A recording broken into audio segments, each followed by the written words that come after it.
The House of Mystery presents Inside Writing, the radio show where authors discuss their writing process in all genres. Welcome back into the House of Mystery, and I'm your host today, Halloran, of course. Who else? And David North Martino is making the martinis. I'm right back here doing that. Thanks, Al. I'll have mine shaken, not stirred. Not stirred. Well, anyway, so we are back for another great day, and we have a returning guest, a guy that's hopped in here before. We got Garrick Jones, who's got a new book out called The Gilded Madonna. Garrick, thank you for being here. Good morning, guys. G'day, I should say. Good day. Good morning. Good day. G'day. So you're writing about Madonna?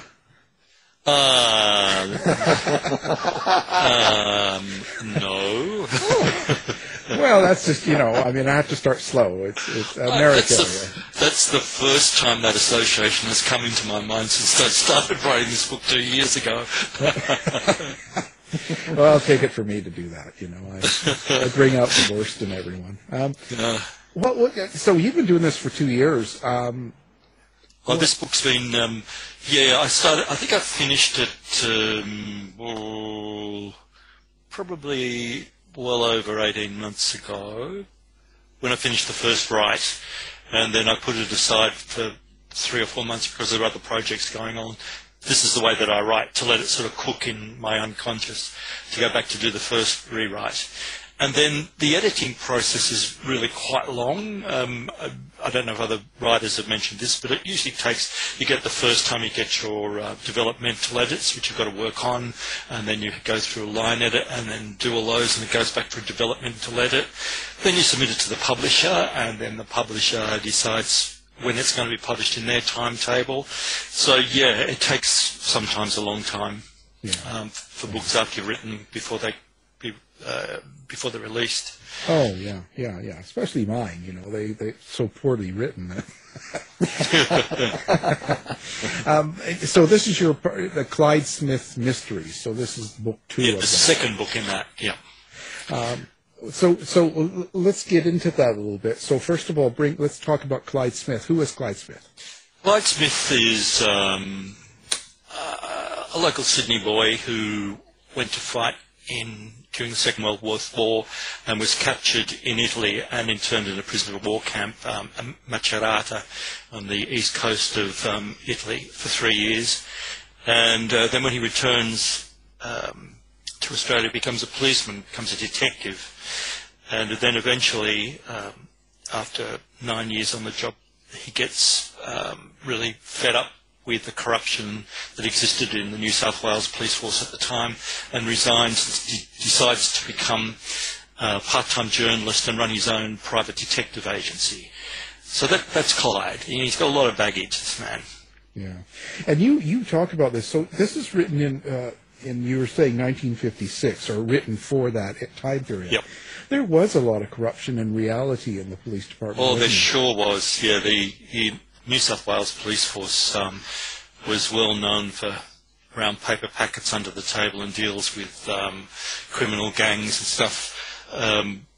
There was a lot of problems, and it was a lot of the guys who didn't go to war for various reasons manned the police station. They got promoted just because they were the only people left. And so when in the late 1940s, when men came back and they looked for jobs, they found out all the senior positions were just stocked with these lazy guys who were on the take, basically.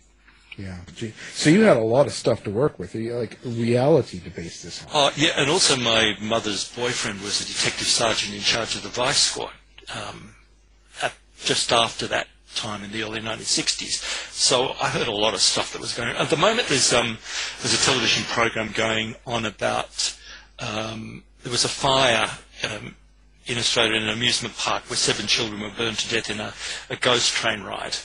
And it's just been exposed that one of the head criminal members of the narcotics ring ordered for that fire to be lit. And the head of the investigation squad was in his pocket. So all the details were covered up. Yeah, there was some really nasty stuff going on. Yeah, I just saw the show on going through Australian crime in the 60s, and about that guy that was, he was a big serial killer, but yet the police had arrested and put other people away even though they knew it wasn't them. Well, I'm going to get onto this. This is William MacDonald, and he's the character I've based as the antagonist, the major figure who's fighting Clyde or against Clyde in this story is based on the story of William MacDonald, who was a serial killer who is responsible for the death of 5 men, mostly derelicts, but he was known as the mutilation murderer for, as you can probably understand why. He loved to eviscerate his victims and very fond of cutting off their dicks and sticking them in their mouths, and pretty gruesome. Ooh. And in fact, one of the killings happened in a public toilet next to the high school I was attending at the time. So I remember that very well because we were all evacuated from the school, and then for the next week we had police escorting us to and from school on buses and trams and wandering around the grounds. So I used that as one of my themes. I actually picked 3 themes of the history about the time to weave into this new book. I thought it was very interesting to see how I could link these 3 disparate stories into one crime. And I hope it really works well. The editor really liked it, and so did the publisher, so his fingers crossed. Yeah. No, I think that's incredible. I love that. That's the best type of crime book you can get, mystery book, is because it's got so much of the time and so much truth involved in it that you can't help but follow it through. Especially if you can weave some first-hand experience through into it. I remember that time. It was very frightening at the time, that this guy was...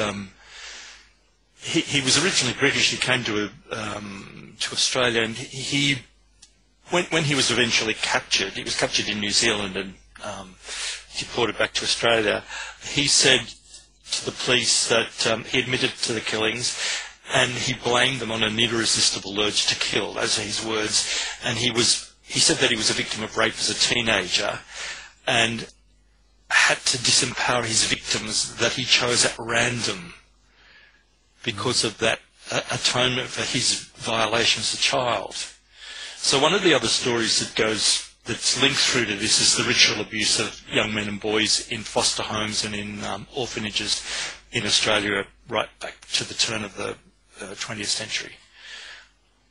And that's pretty amazing, because a lot of times, especially lately, when I go through books and stories like this, quite often they get a lot of things wrong, and they don't do enough research. And I know, just you having the personal experience and your writing, that this will be very, very, very accurate.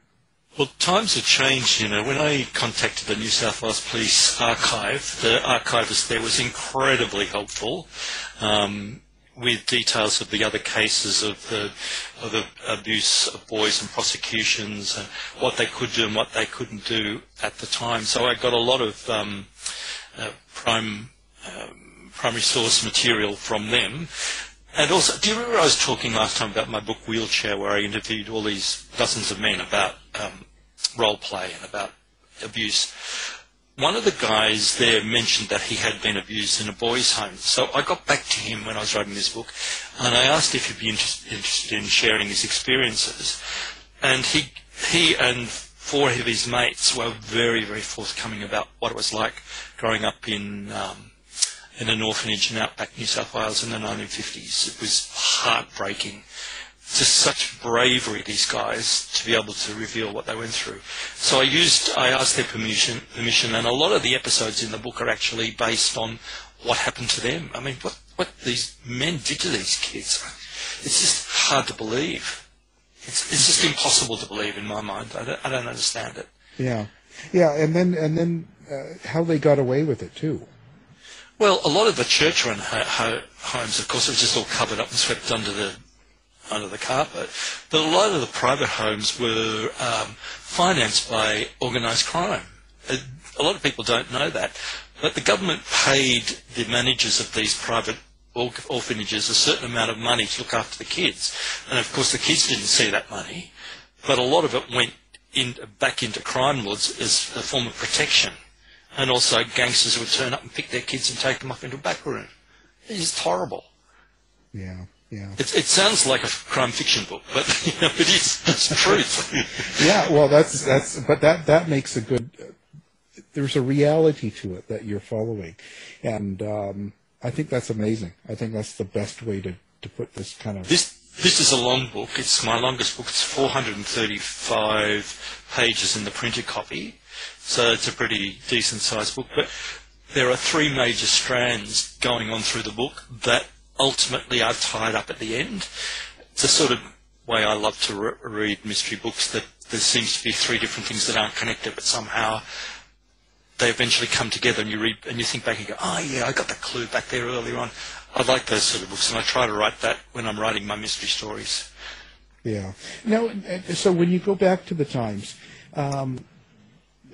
it was quite different than it is now, and I know that, you know that. Even Dave is not quite as old, but we all sort of understand the big changes, like how different our life was compared to what it is now.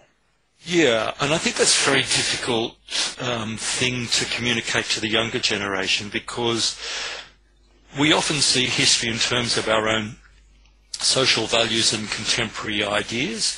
So when we look back and we see life in the 1950s for gay men especially, we see it through the eyes of McCarthyism in the United States, because that's basically the great dissemination of information. I call it and I don't mean this unkindly, but the US cultural steamroller, that there's so much that comes out of the US that it pervades everything. So the ideas of what life was like for the gay men all over the world come from the persecution of McCarthyism period in America, where there was plainclothes arrests and entrapment and all that sort of stuff. But it wasn't the same all over the world.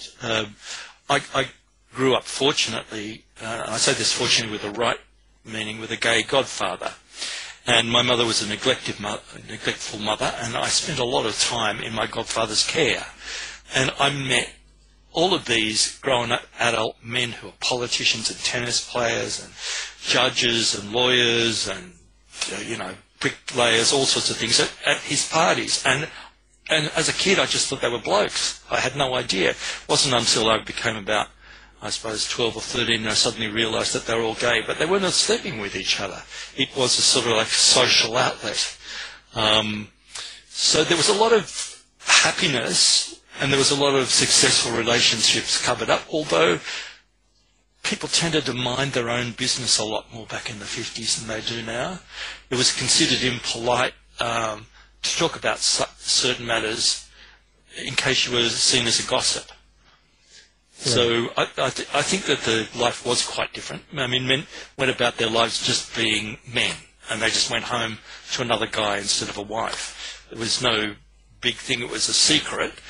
But I think men were a little bit paranoid that they might get arrested, because you could be arrested at being a gathering, for example, of more than 15 men, I think it was in New South Wales, without one woman present.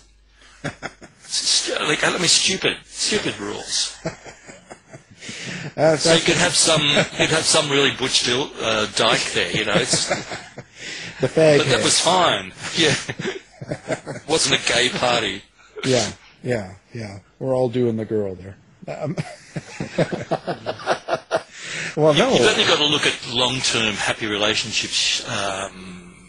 Benjamin Britten and Peter Pears, for example, the famous British composer and his lifetime companion, and Montgomery Scott and Cary Grant. All these people having relationships, keeping it quiet, but being buddies. Yeah, it's just, it was very different. But it wasn't all. Yeah, it wasn't all about hiding in the closet and lonely men masturbating into their pillow, looking at physique magazines. Although I'm sure there was quite a lot of that going on too. There still is.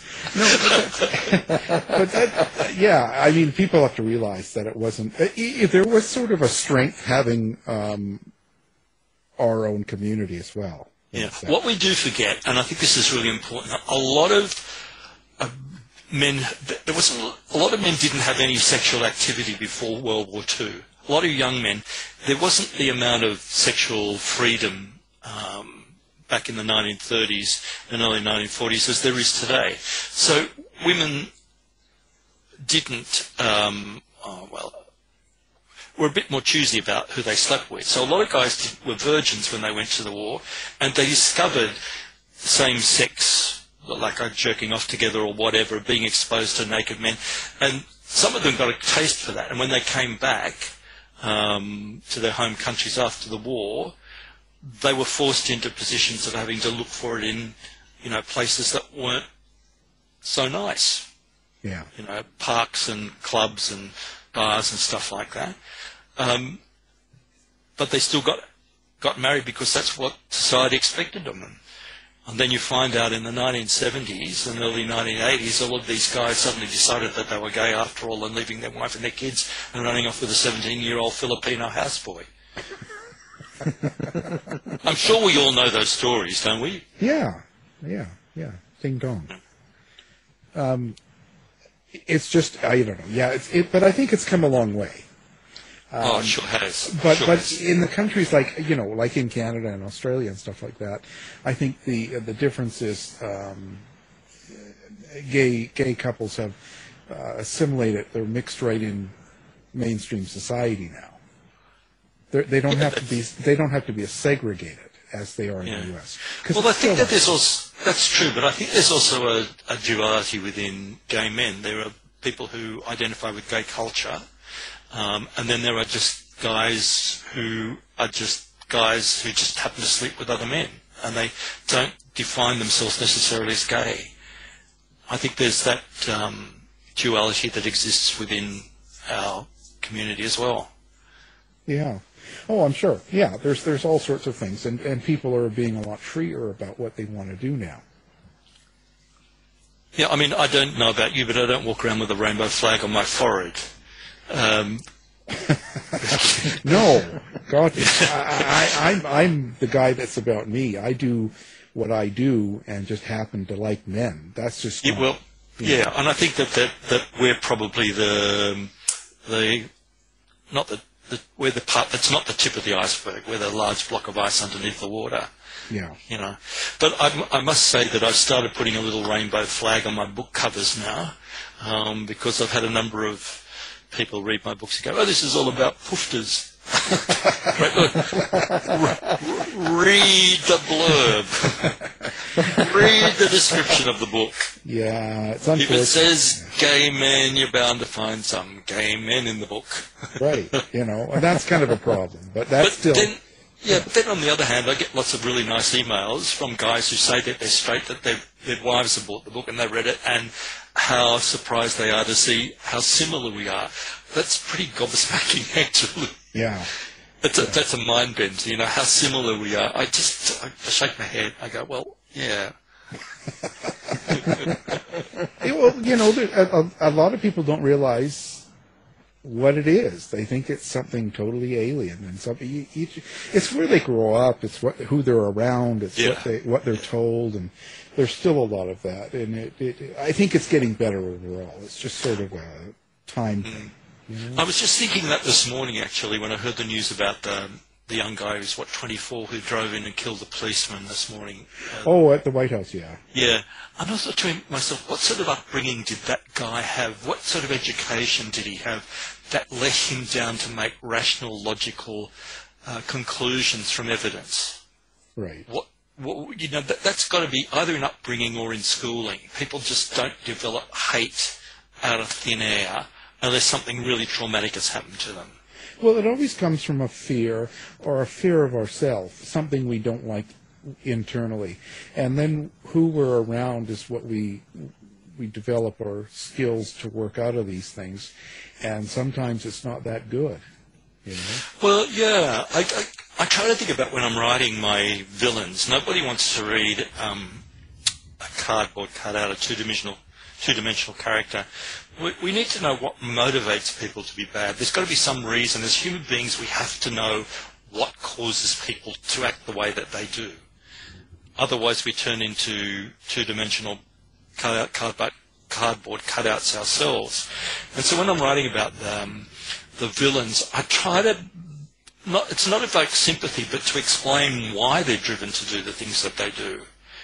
Otherwise, you end up writing sort of one of those dollar novels you buy at a gas station when you're driving across the country to read while you're bored. I write those. don't be putting them down, listeners. Remember, I write all those ones. So okay, I think I've got a few of those person. holding my monitor up at the moment. That's you know what? People pay for them. It's all that matters. Look, I get into this whole romance thing all the time because people say to me, "Oh, there's such a beautiful romance in this book." And I go, "Well, there is, but it's not the focus of the story, and I don't write romance. I've got nothing about it."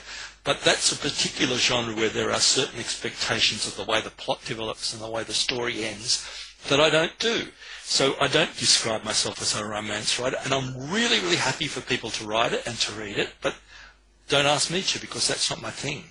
Yeah, I don't do it well. Yeah. I mean, I don't write boy meets boy, third party gets in the way and then they end up, buying two dogs in a house in the Hamptons. After they kill the third party.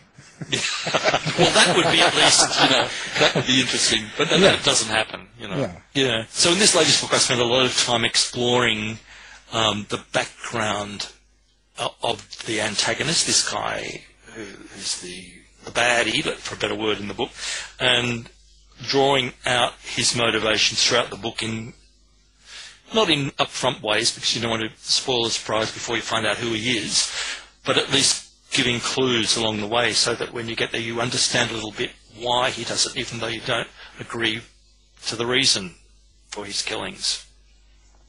So is that kind of, what is the subtext? Like, what do you want people to get out of the book? Is there something you're trying to get across? Well, what I want to get across basically is this notion that men in the 1950s, if they'd fought in the Second World War and they'd actually been in a combat zone or been involved in anything, were basically flawed. I grew up with a family of flawed men. I didn't know what it was like to meet, sort of pretty normal guys on a much later in life, because my father had fought in New Guinea against the Japanese.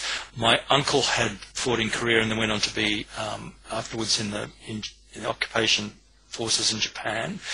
My family uncle, those family friends who you call Uncle Joe and Auntie Mary, but they aren't related.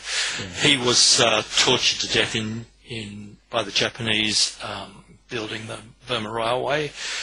The guy who lived next door, the woman who lived next door, her two sons, one of them was killed working on them beside the Americans in 1942, and then his brother was shot down and killed in Germany working as an Australian pilot, seconded to the Air Force in Britain. So there was these men that brought back all of this, hidden inside. And after the euphoria of getting home and the new modern world, first 5 or 6 years after the war where everything was new and exciting, all of a sudden the demons come back and started biting them in the arse.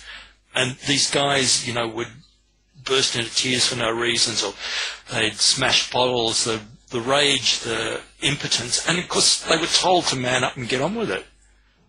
And so that was one of the main reasons behind this particular book. And in fact, I start to explore Clive's life during his years as a prisoner of war, first by the Italians and then later the Germans when the Italians left the Axis Pact in 1944. And the camp was taken over by Germans. The brutality and what makes him the person, why he finds it so difficult to form relationships, and his relationship that he has at the moment so difficult to maintain, because carrying around this incredible burden of what happened to him. Yeah, there's a lot of people that talk about how the Second World War and the descendants out of that created a lot of killers. A lot of serial killers. So a lot of gay men will tell you, and I remember when my godfather's friends, when they found out what was happening with gay persecution and entrapment and everything, they would say, what the f*** were we fighting for? Yeah. The Second World War was sabotaged by a whole lot of very right-wing movements to create a society that they thought it should be, rather than to benefit. You know, the vast fortunes of America were made by turning arms manufacturing into white goods and selling that to householders across America, giving everybody the dream home, and of course that idea pervaded right across the world. So then all of a sudden you were judged by what you had rather than who you were. Yeah, you kind of, it makes you wonder what the generation being born into what we have going on now will turn out like. Yeah, I don't know. I probably won't be around. It's bad enough at the moment. When I was, look, I retired nearly 8 years ago, and I was lecturing at university, and I cannot tell you how I used to wring my hands and pull my hair when I would read assignments written by students who are brought up in this new liberal type education where spelling and grammar and attention to detail and logical thought wasn't important. Yeah, yeah. You know. Yeah, the world. It's a different. Yeah, there's a different. Look, I understand that there's a whole lot more freedom, and people are given far more choice. I went to a high school where you had two choices. You're either going to be a doctor or a lawyer, or you were going to be a white-collar worker in some other thing. You didn't go there if you were going to be a labourer. So that the subjects were tailored around those outcomes. And they consisted of the basic things. We had Latin for 5 years and ancient Greek, in case you want to become a doctor or a lawyer. And we had history of the world, both European and back to prehistory and Asian. We had geography, and we had chemistry and physics, and that was basically it. So you came out with a very, I suppose, highly refined intellectual pursuit at the end, but you didn't come out with any sort of common knowledge, if you understand what I mean. Yeah, yeah, for sure, yes. So we get kids now who are all full of pop culture, but if you ask them who Ronald Reagan was, they'd ask if he was a relative of Ronald McDonald, you know. Yeah, yeah. It's true. It's no true. history. I wonder where it's going to go with that, but I wonder how far we'll go. Well, I think the major problem is that young people don't read. They don't actually read books, and they certainly don't study history. I'm saying this is on a whole. Yeah. Of course, there are major exceptions, but on a whole, I remember I had a lecture class, which is the comparative history of the arts and sciences in the 19th century, and I would ask basic questions, you know, to the students, and they had no understanding of the things that formed our society even today. You know, people with this presumption that they had electric lights in 1830, you know. And a bathroom in their home. Yeah, so I think that we do, you know, this liberal education has done a disservice in many ways. I mean, kids are computer smart, for example, like that. But we can't, if we look back at the patterns, I'm at an age now, I look back and I go, gosh, shit, I remember that happening, went back in so-and-so, and I remember that happening even before. So you get some perspective of things being cyclical. And I don't know that young people really have that world experience yet. Are you going to keep this going with Clyde? Yeah, I am going to keep it. I've actually got the notes for the third book, and I'm just waiting. I've got a manuscript to send off tomorrow for its final proofread. The book will come out in July.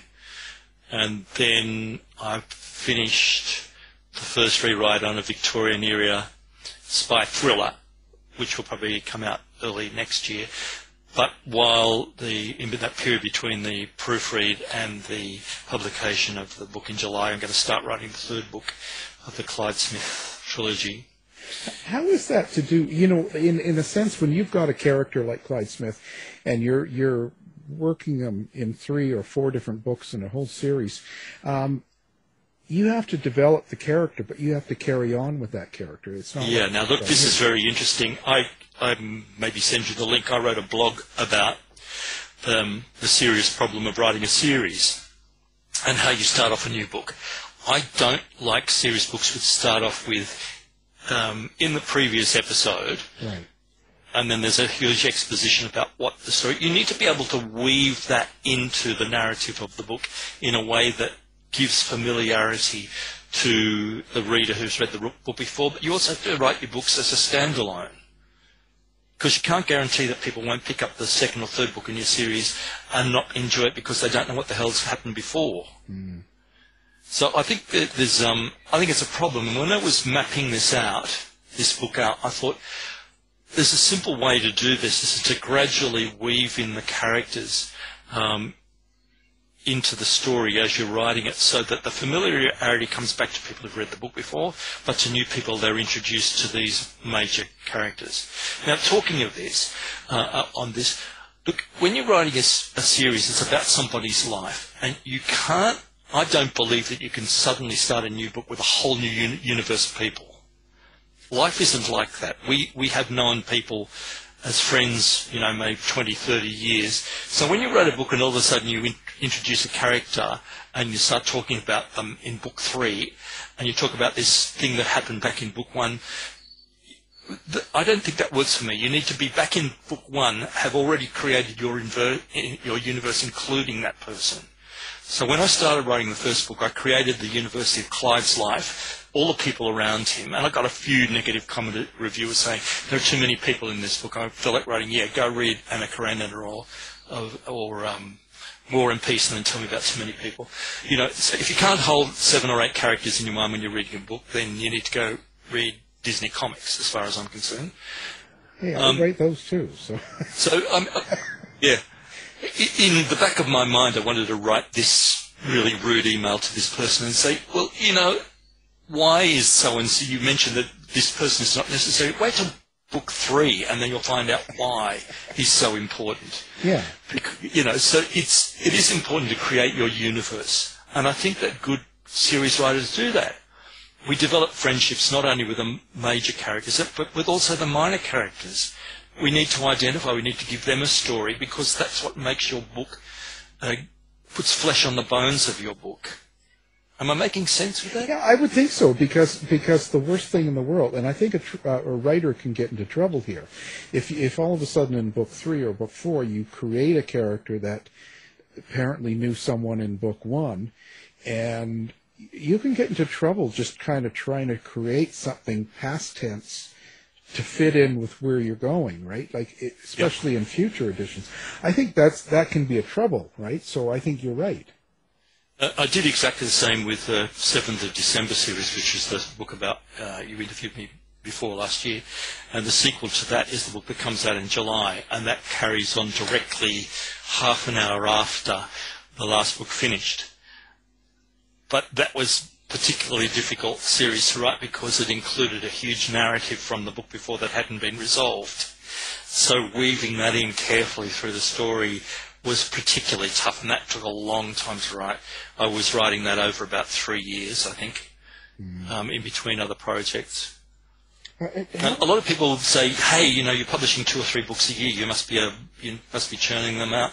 But then I have to explain that I retired 8 years ago, and it was only 6 years ago that my first book was published. So I did a lot of writing in those 6 years before, being really timid about whether I knew I could write or not. It was only when my first book got published and the publisher said, what else have you got, that I realised that I could write. Right. Although I still doubt it. Yeah. No, that never goes away. I don't think it ever will, right? That imposter syndrome, they call it. That'll never go away. So just move on. Yeah. But I think that, and plus you have more than one going at a time, right? You have several going. Well, what I do is I tend to finish writing one book, and then I put it aside, and I'm either doing a rewrite of the next book straight after that, or I start writing the next book, and then I go back and revisit. I always try to give myself at least a period of 3 or 4 months to basically forget what I've written, so I can go back and see it with fresh eyes. I know a lot of people don't work like that, but when I reread it with distance, I can see structural plot problems or character failings, that I haven't got the character arcs right, or I refine the language, or I think that this is too dry, or there's too much dialogue, we need a bit of a descriptor here to give. Nobody wants to ever read 2 heads in an empty room. We need to know what people are doing and why they're doing it.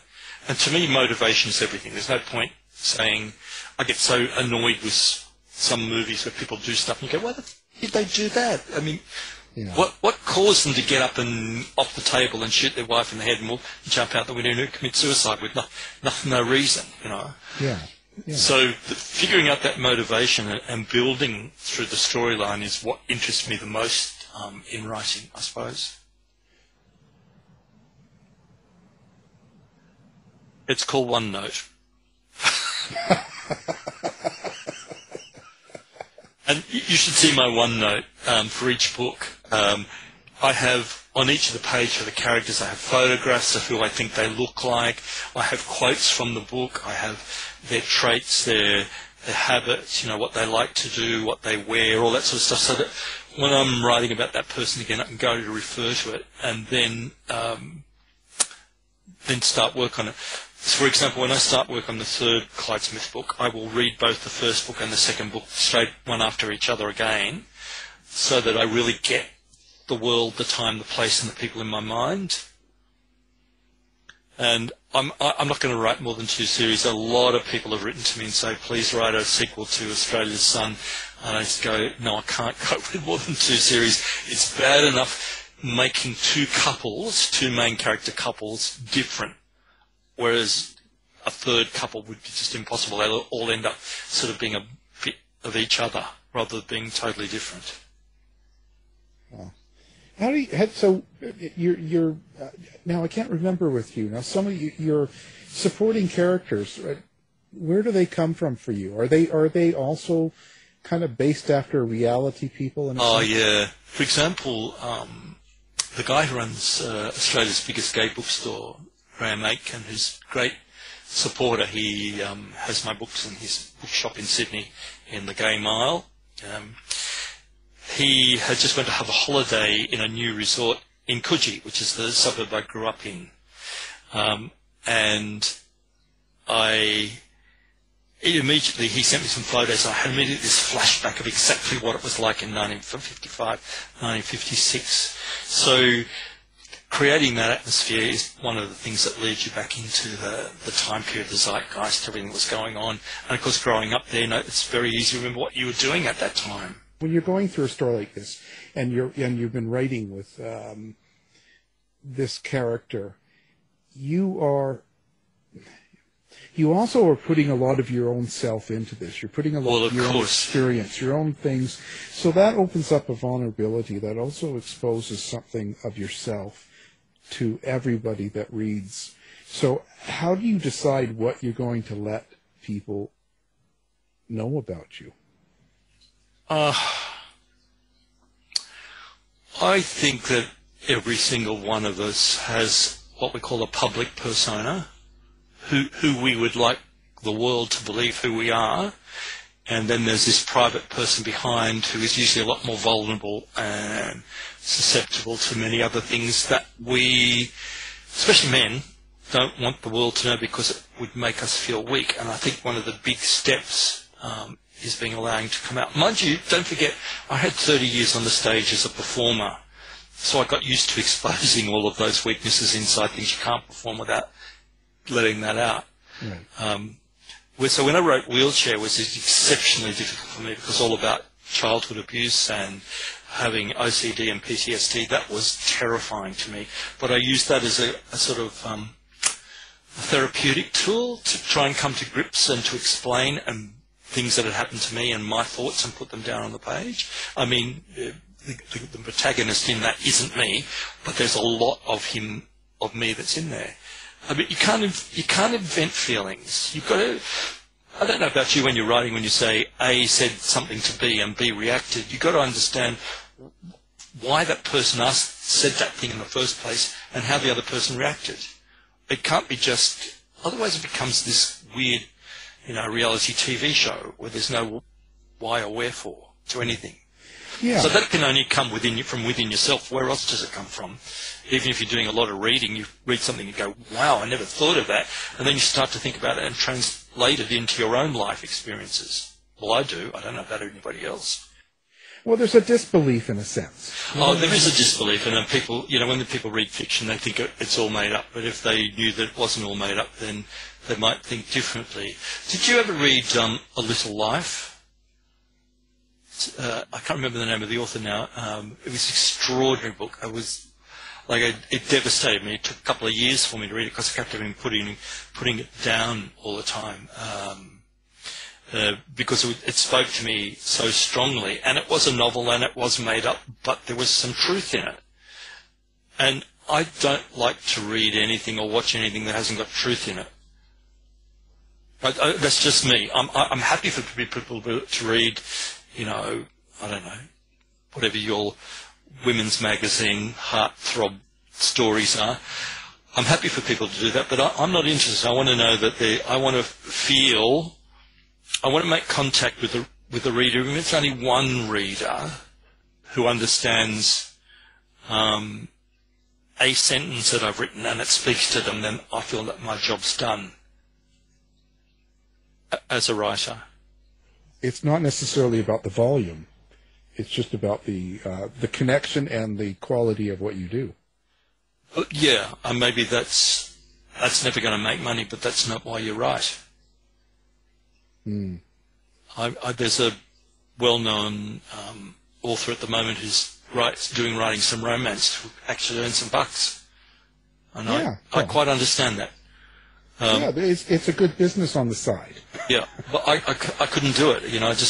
I'm not interested in that particular genre, and I don't depreciate it. I don't put it down. I don't think it's terrible. I'm just not interested in it because unless there's some character development and there's some truth behind the situations, I'm not really interested. That's just like the most bitter comment I've ever had in a review is, I like these books, but let me warn you, reader, you actually have to read them. That's no good. It's amusing, but it's also quite, I don't know, that stung me a bit. I thought, well, who skim reads? And obviously a million people do. A gazillion people do. I don't write for those people. Right. I mean, because I think the idea of the person that reads the book and then they read it 2, 3, 4 times, several times, because each time they read it, they get something new and there's more in it that they realize. I'm not sure that that's really kind of how a lot of readers read now. No, I'm sure that they don't. They probably did 50 years ago. Yeah. I don't know what happens in English classes in Canada anymore, but we were... It's French. Yeah, well, I went to a French school in Canada too, so I understand that. But in Australia, when we were reading books, we analysed them, and I had a wonderful Egyptian refugee teacher in English at high school, and he delved into the books we were reading from the point of view of the characters and why the motivation. I think that's what actually stimulated the love of it for me. I want to know about people. I don't want to know about reality TV. I don't want to know about the Kardashians. I certainly don't want to know about the Trumps. I want to know about real people. Yeah, people you can relate to. Yeah. People with real lives that they can intertwine. I'm not putting myself on any writing platform saying that my sort of writing is, better or denser, and it's just different, and it's aimed at a specific audience, which is people who like a bit of mystery and who like, a complex story that actually is about people and why the good people and why the bad people do the things that they do. And I make all of my main characters slightly flawed, like all of us human beings. The great joy to me is not so much the reviews, but it's the private emails that I get from readers. I have another great mate who writes, and he says he rarely gets emails, but he gets hundreds of reviews. Yet I get probably 20, 30 reviews for each of my books, but I get lots and lots of emails. Sometimes I get, maybe 15 a week. I don't know if it's because people are shyer in this country to express their opinions in case they get shot down, but people write really nice personal things about the books, about characters, the things that I've said in the books, and quite of those, I've started up a correspondence with those. I don't think that you can avoid not to engage with your reading public, not because they're going to buy another book, but because if they're interested in what you write, then they're obviously interesting people. Yeah. So engaging with interesting people is what life's all about, surely. I love the pictures. Look, I get a number of those too, don't worry. They're the favorite. Oh, God. No, they're not, I know. But I don't write sex scenes, which is the crazy thing. I fade to black. Yeah. My first collection of books out, The Boys from Boolaroo, was about, there was far more, nitty-gritty in that. And funnily enough, it's been my bestseller. Maybe I should go back to that. I struggled with the time. When I retired, I thought I'd done a lot of writing, academic writing, when I was lecturing at university. And it was only when the head of my department said, "What are you going to do when you retire? You should write a book," she said. You write really, really well, and all your academic writing is really well received. And I thought, I've never written a book before. And she said, "Write about something you know." And that's what started it off. And I just don't see, I spend my days spent either researching or writing, and I find an enormous amount of joy. It fills my life. I mean, I live by myself in a town where most of the people that I knew have moved away, so I don't have a big social network. So other than that, what would I be doing? Sitting on the couch, putting on £100, watching crap on the TV. But right. It gives me, people like it, they like it. You can't make people like what you do. I learnt that as a performer. I've done performances where, the crowd shrieked after performance, and you get this review saying, "This was shoddy performance." It's all perception, different people's perceptions, and no author can control that unless you pay your audience. There's actually a bit of there's graphic sex in this latest book, but the antagonist has some unusual sexual activities, and I won't mention anything more than that because it'll spoil the part of the plot development, But also, I remember when you were saying, when I was talking about my friend visiting Coogee and me remembering the part, you were asking about the secondary characters and how are they based on me or who are they based on. Well, in both books there's this focus on sea bars, which are on the northern end of Coogee Beach, which is still there. But in my day, they were men-only bars, and they had one of the few steam rooms in Sydney, apart from the Turkish parts in the middle of Sydney. And as it was so close to the major racecourse for Sydney, a lot of the jockeys used to go there into the steam room, steam off weight and stuff like that. But it was also in the days of men-only, no swimming costumes. So it was a big sort of pick-up place. And I was very close friends with the son of the owner at the time. And we used to go swimming there free all the time. And I was never aware, of course, until later on, much later on, what was going on. But it was quite normal. It wasn't sort of like a cruisy baths as far as I imagine them. It was just sort of like sitting around smoking and talking and everything, and then disappearing off around the rocks or into one of the changing rooms or something. But that's the character who owned that is based on Clyde Smith's best friend, who he grew up with, who owns those bars. And the bars feature in both books as points of setting off different parts and action in the story, information gathering that leads to other parts of the story. And also in this book, there's a bit of a dealing with the supernatural, which is another thing I wanted to deal with a bit. The part of the story deals around the police dealing with a psychic. And that's very, very interesting. I did a lot of research on that, and I used a couple of cases from the 1950s from the New South Wales Police Force to base that examination. And it has to do with the Gilded Madonna, the name of the book. Ooh, sounds very exciting.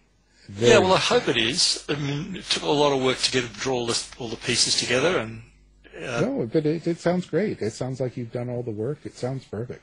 Yeah. And now, so how do people get it? And what's your website, or I have a website which is www.garrickjones, all one word, .com.au, and all my available books there. There are a number of blogs that refer. There's a page for each book. of the 7 books I've had published, and there's details, there's some reviews on some of the books. There's also links to blog pages of history that has to do about the particular book. If I'm writing an historical fiction book, I tend to write a bit about what happened at the time that cradles, that supports the storyline and the people in the times. There's also links to Amazon, but the paperback will be available in bricks and mortar shops worldwide. You just go to your local bookstore and order it in. It's also available on Amazon, on Smashwords. Target will be stocking it. That's a big surprise to me that Target stocks my gay books. Wow, where's the world coming to? Yeah. Normally Barnes & Noble, all of those major stores. The one in Canada is, I can't remember what it's called now. Chapters Indigo, I think. Yes, Indigo. They have it, and it went live on the 2nd, which is the 2nd there today in Canada. Yes. Yeah. So it would go live today. I checked the Amazon sites. It seems to be up there now. So it's readily available. The ebook is available on Smashwords, on Amazon, any of other retailers. If Australian listeners, if you buy it from the bookshop Darlinghurst, run by my great mate Graham Atkin, they hold all my books and they post Australia-wide. And I did notice this morning, I don't know if it's just in Australia or the US, there's a $10 discount if you spend over $39.95 on books. So if you wanted to get a copy of it, it's a little bit more expensive than I would like, but mainly because it's 435 pages long, so the printing costs are pretty hefty for me. Out of that, I earn $2 per copy. Yay! Life of a writer. But, if I was to sell it cheaper, I would be paying Amazon royalties. Yeah, and they've got enough. The system is so rooted, as we say in Australia. Yeah. Yeah. So people say, why can't it be cheaper? And I go, well, because Amazon say, this is the price, this is how much you're going to get back out of it, and that's it. I can't afford to be spending thousands of dollars having it professionally edited before it gets as far as the publisher and then not earn any money from it. Right. Well, you do. Yeah, I do. Yeah, I do. You're doing it for us. Yeah, I'm. Well, I appreciate it, and this has been a great time. It's lovely speaking to you guys. Yeah. And I'll get in touch with you when the sequel to the 7th of December comes out, because that's another action-packed spy thriller set during the Blitz. Yeah. And then, it'd be good to keep up a relationship. I like being interviewed. Yeah, and that sounds heady, but it sounds a bit sort of patting myself on the back. But I don't get to talk to a lot of people living by myself. Living by yourself, and everybody moved away. And people hate talking. Yeah. So, but it's great. Thank you for being so kind. Well, no, thank you for being gentle. You eased it in very slowly. I told you I would. Didn't feel before you know it, it's there, and you just go with it, right? I mean, that's how I operate. Oh my God! Oh, poor Dave. He's so innocent. I know. Sweet and innocent. Yeah. He is, but not anymore. Hanging around now. Yeah, he's losing it. He's losing it fast. Well, thanks, guys, very much indeed. Thank you. To find out more about our show, guests, or to listen to past shows from our archive, please go to www.houseofmysteryradio.com.